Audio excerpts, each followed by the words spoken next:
Voici la réalité de la vie après la mort, c'est ce que nous allons tout vivre chrétienne si nous ne persévérons pas dans la sanctification intérieure et extérieure jusqu'à la fin. NB. As-tu déjà fait la remarque dans ton quartier à certaines heures de la nuit les aboiements des chiens en direction du vide? Et tu te demandes mais pourquoi les chiens aboient et pourtant il n'y a personne autour. Plus petit que lis attentivement ce témoignage. Tu sauras le pourquoi plus grand que. Bienvenue, frères et sœurs, je suis le pasteur Aston Mebaya de l'église de la Chapelle Sacrée au Congo. Frère, personne ne m'a prêché l'évangile. J'étais dans le bar avec mon ami en train de boire de l'alcool, quand soudain j'ai entendu la voix de Dieu m'appeler. J'étais abasourdi. J'ai dit, je ne suis pas chrétien. Mais pourquoi ce Dieu s'intéresse-t-il à moi? J'ai résisté à la voix de Dieu. Et j'ai dit, je ne sers aucun Dieu. Mais c'est ce jour-là que les choses ont complètement changé. J'ai donné ma vie au Christ. J'ai été ordonné par un homme de Dieu qui m'a formé aux choses de Dieu. C'est dans cette église que je sers Dieu. C'est le Seigneur qui m'a chargé de rendre le témoignage des choses que j'ai vues et dont je vais parler. En fait, cette rencontre a commencé un jour alors que je priais la nuit. En continuant à prier, j'ai vu une lumière. Quand j'ai voulu vérifier qui a allumé l'ampoule ci-dessus, j'ai éteint il n'y a pas longtemps. C'est alors que j'ai vu une lumière intense. C'était 100 fois plus grand que le soleil. Je ne pouvais pas regarder cette lumière et je suis tombé par terre dans le coma. Cette expérience n'était pas une expérience de mort puisque je respirais. C'était une transe depuis que j'ai été ravi dans l'esprit et j'ai quitté mon corps alors que je m'effondrais sur le sol. Immédiatement, j'ai entendu une voix au milieu d'une lumière qui m'appelait par mon nom et me disait, Aston, mon fils, tu as été choisi par Dieu pour être témoin de ce que tu vas voir. Vous raconterez au monde les secrets que je vais vous montrer et vous leur direz que l'enfer est réel. Quiconque refusera de suivre ma voie tombera dans cet endroit horrible. J'étais dans le coma, mais quand je me suis levé du sol, j'ai vu que j'étais debout. Cependant, mon corps gisait toujours sur le sol. Je me demandais ce qui m'arrivait. J'étais incapable de toucher des choses physiques. Je veux dire, je ne pourrais même pas toucher mon corps, car il n'y a aucun lien entre les vivants et les morts. J'étais troublé, mais chaque fois que j'essayais de toucher des choses, ma main traversait les choses matérielles et physiques. Les gens qui dormaient dans ma chambre ne pouvaient pas voir mon esprit. Quand j'ai essayé d'ouvrir la porte, j'ai vu que mon corps passait par la porte en acier. Et je me suis demandé. En fait, j'avais tous mes sens, mon intellect, ma mémoire et ma volonté, pourtant je ne pouvais rien toucher. J'étais vraiment troublé par tous ces phénomènes. Et j'ai commencé à courir dans le quartier et je criais à l'aide. Je suis allé chez mon pasteur et j'ai essayé de lui parler, mais il ne pouvait ni me voir ni m'entendre. Je suis allé voir mes frères, mais ils ne pouvaient pas me voir. Je suis allé dans la rue en criant à mes voisins, je suis le prophète Adam, venez voir ce qui m'arrive. Mais personne ne pouvait m'entendre. Chaque fois que je voyais des vivants dans la rue, j'essayais de leur dire ce qui m'arrivait, car j'étais vraiment troublé et agité. Cependant, personne ne pouvait m'entendre puisque j'étais dans une autre dimension. Je n'arrêtais pas de crier aux gens de venir voir ce qui m'arrivait. En me déplaçant dans la rue, j'ai commencé à réaliser que je bougeais à grande vitesse par rapport aux gens qui étaient en vie. C'est quand j'ai vu un homme me traverser que j'ai commencé à réaliser que j'étais mort. Frère, j'ai vu que cet homme était dans la même situation que moi. Il était troublé et désespéré, et il pleurait, se parlait à lui-même et se demandait, pourquoi vous avez enterré mon corps? Je suis encore vivant. L'homme pleurait amèrement. J'ai continué à me déplacer dans la ville. Et j'ai commencé à voir plus de gens qui couraient partout en pleurant comme moi. Ils se plaignaient tout que leur famille avait enterré leur corps. Frère, ces gens que j'ai vus dans la rue étaient en fait des morts. C'étaient des esprits errants, car ils étaient morts et leurs âmes erraient sur la terre. J'étais aussi un esprit errant comme eux. J'ai réalisé que j'étais dans le monde des morts comme ces esprits errants. C'est en arrivant dans la 18e rue du boulevard national de la ville que j'ai rencontré un chanteur chrétien défunt qui était notoire dans le pays. Ce serviteur de Dieu était connu et populaire. Quand j'ai rencontré le frère Charles Momba, j'ai vu qu'il était vêtu d'un short et que sa chemise était déchirée. Quand je l'ai vu, j'ai été stupéfait parce qu'il était un chanteur populaire. Pourtant, j'ai vu qu'il pleurait et disait, pourquoi ces gens ont-ils enterré mon corps? Je suis vivant. En fait, ce chanteur était mort et il est devenu un esprit errant se déplaçant autour de la terre. Comme tous les morts que je rencontrais dans la rue, j'ai essayé de lui dire de s'arrêter pour qu'on puisse parler, mais il était tellement troublé, il est parti dans la confusion. Puis je suis arrivé dans une église populaire de la ville. Cette église n'était pas de Dieu, car j'ai vu des démons dans cette église essayer de capturer mon âme. Rapidement, je me suis enfui de peur. Alors que je continuais à déménager dans la ville, je me suis retrouvé dans une autre partie de la capitale. J'ai vu un groupe de personnes marcher, elles étaient nues. Quand j'ai regardé de nouveau, j'ai vu que ces personnes nues avaient des cornes sur la tête. Il y avait un démon conduisant ces sorcières. Il était vêtu de noir. J'ai vu que le démon qui était le chef de ces sorciers portait des pots contenant du sang humain. Il était évident que j'étais en fait dans le monde des esprits, voyant ce que les hommes normaux ne peuvent pas voir. J'ai vu que ces sorciers nus traînaient un homme ligoté sur le corps. Ce captif était également lié au cou avec une chaîne comme un chien. Cette âme captive était traînée comme un chien dans la rue et se déplaçait sur 4 pattes. Je l'ai entendu dire, « Oh, ma femme, tu es chrétienne. Lève-toi et prie pour moi ton mari. Ces gens ont capturé mon âme et ils mènent mon âme à la destruction. S'il vous plaît, ma femme, je ne vais pas à l'église comme vous. Mais s'il vous plaît, réveillez-vous et priez pour moi. Je vous en supplie, la mère de mes enfants. De mauvaises choses m'arrivent. » Ces sorciers ont répondu à ce captif, « Tais-toi et tais-toi. Votre femme ne vient pas. » Alors que ces gens à cornes traînaient cet homme, je leur ai dit, « Maintenant, vous allez arrêter ça. Que fais-tu à cet homme? Vous devez libérer ce captif. » Rapidement, leur chef qui avait aussi des cornes m'a regardé et il a regardé ces sorciers et a dit à ses serviteurs, « Ignorons-le. Nous devons avancer. » Ce démon et les sorcières m'ont ignoré et ils ont continué à traîner ce captif avec eux.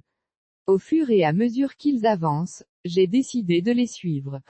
Je leur disais, vous pouvez libérer cet homme. Nous nous sommes rendus dans un endroit qui ressemblait à un complexe. À la fin, j'ai vu ces démons accrocher cet homme à un morceau de bois. Ils ont massacré son corps et ils ont partagé sa chair et je les ai vus consommer sa chair et ils ont dévoré tout son corps. Quand j'ai vu cette horrible scène, j'ai eu peur et je me suis enfui de peur d'être dévoré par ces démons. En bougeant, j'ai vu des gens faire des rituels sataniques et diaboliques au milieu du boulevard, dans des églises, dans les lieux publics, au sommet des arbres. Certaines personnes faisaient de l'incantation. Les âmes des morts erraient ici et là. Je me suis enfui et je me suis retrouvé à l'hôpital général. Quand je suis entré à l'hôpital, j'ai vu 2 sortes de personnes. Je veux dire, j'ai vu les vivants et les morts se déplacer à l'hôpital. J'ai vu des êtres physiques et des êtres spirituels. Quand je suis entré dans l'unité de soins intensifs, j'ai vu un médecin dire à un groupe d'infirmières, « Notre patient est mort. » Quand le médecin a parlé de cette façon, j'ai vu la patiente morte assise sur le lit à côté de son corps. Et cette femme disait au médecin, « Je suis ici assis sur le lit. Pourquoi dis-tu que je suis mort? Tu ne peux pas me voir. » Alors que ce patient essayait de parler à ses infirmières, j'ai dit au médecin, « Vous faites une erreur. Elle n'est pas morte, elle est en vie. Tu ne peux pas la voir. » Puis j'ai dit à la jeune femme, « Dites-leur que vous êtes en vie. Tu n'es pas mort. » La jeune femme m'a dit, « Je leur dis que je suis en vie. Je pense qu'ils m'ignorent et qu'ils ne veulent pas m'entendre. » Puis j'ai vu le médecin informer sa famille qu'elle était morte et la famille s'est mise à pleurer. J'ai essayé de dire à cette famille que leur fille n'était pas morte, mais ils ne pouvaient pas m'entendre. La femme a commencé à parler à sa famille pour leur dire qu'elle était vivante, mais ils ne pouvaient pas l'entendre. Finalement, cette jeune femme m'a dit, « Nous ne sommes plus dans le monde des vivants. Nous sommes dans l'au-delà, nous devons y aller. » Cette femme m'a tenu la main, m'a conduit à une morgue de l'hôpital, où j'ai vu beaucoup de gens qui avaient la main sur la joue réfléchir et ils ont l'air tristes. Nous avons demandé à l'un d'eux, « Pourquoi êtes-vous assis ici très triste? Il a dit, j'ai eu un accident et j'ai été amené ici dans cet hôpital. Mais le médecin m'a déclaré mort. J'ai dit à ma famille que je n'étais pas mort, mais ils m'ont ignoré. Et ils ont enterré mon corps. Comme je n'ai aucun endroit où aller, j'habite ici. Le deuxième homme nous a dit, j'étais malade et j'ai été amené ici et je suis mort. C'est pourquoi je suis ici. Bien-aimés, je veux vous dire que le monde spirituel est réel et que le monde physique est tout aussi réel que les réalités du monde invisible. Il y a un monde physique et il y a un monde spirituel peuplé d'êtres spirituels. J'ai vu toutes ces âmes à la morgue et elles se plaignaient que leur corps avait été enterré et qu'elles étaient coincées ici, et elles attendaient leur heure. Quand j'étais sur le point de quitter cet hôpital, j'ai voulu ouvrir la porte. Rapidement, j'ai vu que ma main passait par la porte et j'ai franchi la porte. Quand j'ai voulu marcher dans la rue, j'ai vu que je traversais et pénétrais les murs des maisons. J'ai pu passer à travers les murs des maisons et j'ai vu des gens assis et dormant dans leurs maisons. J'étais effectivement un esprit sans corps traversant les murs de nombreuses maisons. J'ai vu ce qui se passait dans les maisons des gens, mais personne ne pouvait me voir. Je me déplaçais à grande vitesse. Et puis je me suis retrouvé autour de notre cimetière local. Quand je suis arrivé dans ce cimetière, j'ai vu un groupe de personnes sortir du cimetière et pourtant il était tard dans la nuit. J'ai vu que ces personnes avaient des corps spirituels et immatériels au lieu de corps physiques. Ces personnes qui sortaient du cimetière n'étaient pas des humains ordinaires. J'observais quand j'ai vu un homme assis sur une chaise à l'entrée du cimetière avec un livre qui ressemble à un livre d'enregistrement sur sa table. J'ai vu que ces entités qui sortaient d'un cimetière se tenaient dans la file d'attente devant cet homme pour signer son carnet d'enregistrement avant de quitter le cimetière. Ces démons du cimetière étaient sur le point de sortir pour opérer dans le monde physique. Au préalable, ils devaient inscrire leur nom dans le livre avant de quitter le cimetière. Lorsque la première entité a signé dans le livre, je l'ai vu sortir du cimetière au milieu de la rue. J'observais cet esprit. J'ai vu qu'il a pris le sable du sol et il a éclaboussé le sable en l'air. Je vis rapidement ce démon entrer dans le sable et se transformer en un homme physique. J'ai vu que ce démon était vêtu du corps humain grâce au sable qu'il avait projeté dans les airs. Et il était devenu un humain depuis qu'il avait maintenant l'apparence d'un humain. La deuxième entité qui est sortie du cimetière a fait le même processus d'éclaboussure de sable dans l'air, et il est également devenu un être humain physique. Cependant, j'ai vu que cette entité était devenue une très belle femme avec beaucoup de cheveux. Elle portait des vêtements serrés et tenait un sac comme une femme terrestre. J'ai vu cette femme qui était un démon marcher dans la rue dans la nuit quand soudain un conducteur qui passait a arrêté sa voiture afin de lui faire une avance sans savoir qu'elle était un démon, pas un être humain. Pendant ce temps, ces démons continuaient de sortir du cimetière et ils prenaient forme humaine et devenaient physiques. J'ai vu l'une de ces entités quitter le cimetière avec une photo d'un homme mort qu'il avait prise sur une tombe. J'ai vu ce démon entrer sur la photo d'une personne décédée. Immédiatement, il a pris l'apparence de la personne sur la photo et il était exactement comme l'homme sur la photo. J'avais peur de ce terrible phénomène. En attendant, beaucoup plus de démons sortaient du cimetière pour opérer dans notre monde et j'ai décidé de m'enfuir. Après m'être éloigné de cet endroit, je suis arrivé dans un autre arrondissement de la capitale. Même si c'était tard dans la nuit, à ma grande surprise, j'ai vu qu'il y avait un marché avec beaucoup de gens qui achetaient et vendaient. Je me suis dit, il n'y a jamais de marché ici pendant la journée et dans le monde physique. Et d'où viennent tous ces gens? Frère, c'était un énorme marché plein de monde. J'ai décidé de partir. Quand je quittais ce marché de sorcières et de mauvais esprits, j'ai vu un groupe de personnes venir vers le marché. Ils avaient du coton dans les oreilles et le nez. J'ai vu qu'ils enlevaient ce coton de leur nez et de leurs oreilles, et ils étaient heureux de rejoindre le marché. J'étais émerveillé et je continue à courir.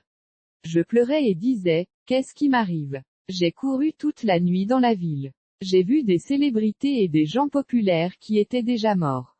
Leurs âmes erraient dans la ville. Ces personnes n'étaient plus physiques car leur corps était déjà enterré, mais elles avaient leur sang, leurs souvenirs et leurs raisons tout comme moi.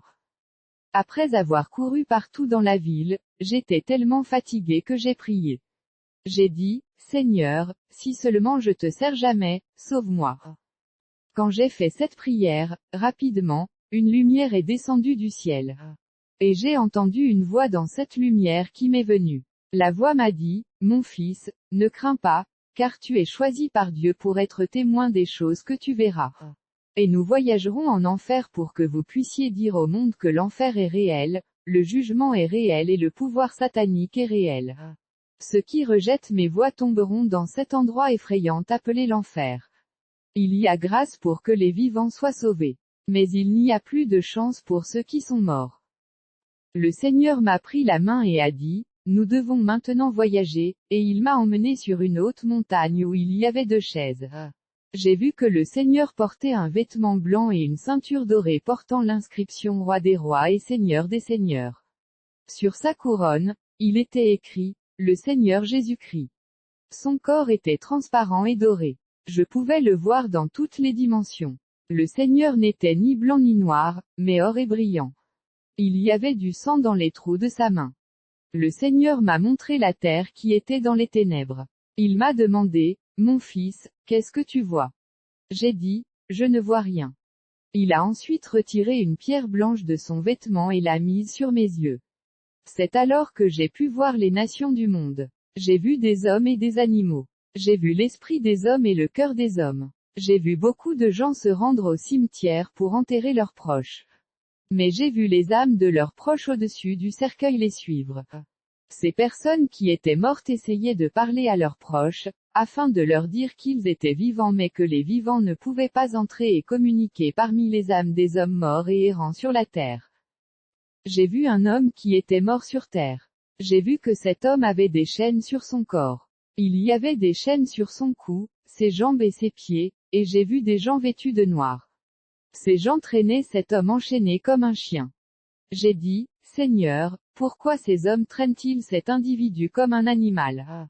J'ai demandé à Jésus, voyez-vous ce qui arrive à cet homme? Le Seigneur a dit, cet homme a été méchant dans sa vie et il n'a jamais rendu aux gens ce qu'il leur devait. Quand il est mort, il a été enchaîné et traîné par ces démons de la mort. Puis le Seigneur m'a emmené dans le passé pour me montrer un accident de la route qui s'était produit dans notre ville. J'ai vu un bus circuler sur le boulevard. Alors que le bus se déplaçait, j'ai vu un ange de la mort. Il était vêtu de noir et il a poussé le bus qui circulait sur le boulevard. En conséquence, ce bus est entré en collision avec une autre voiture et il y a eu un accident.